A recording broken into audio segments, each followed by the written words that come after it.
വെളിയന്നൂരിലെ അപ്പാർട്ട്മെന്റിൽ യുവതിയെ കഴുത്തുമുറിച്ചും കുത്തിയും കൊലപ്പെടുത്തിയ കേസിലെ ഒന്നാം പ്രതിക്ക് ജീവപര്യന്തം കഠിന തടവ് ശിക്ഷ.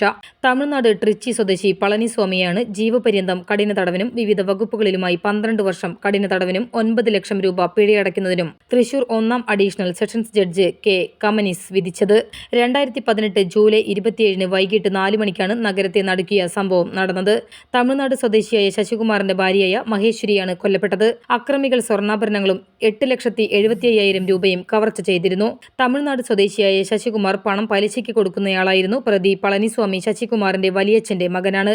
ഈ ബന്ധം ഉപയോഗിച്ചാണ് ഇയാൾ ഫ്ളാറ്റിലെത്തിയത്.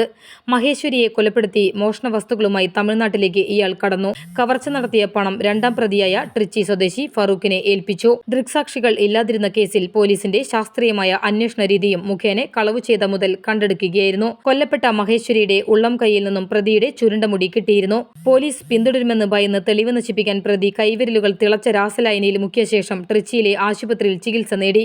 എന്നാൽ ശാസ്ത്രീയ രീതിയിൽ ഫോറൻസിക് പരിശോധന നടത്തി മുടി പ്രതിയുടേതാണെന്ന് പോലീസ് തെളിയിച്ചു. തുടർന്ന് പോലീസ് ആശുപത്രിയിൽ വെച്ച് പ്രതിയെ അറസ്റ്റ് ചെയ്യുകയായിരുന്നു.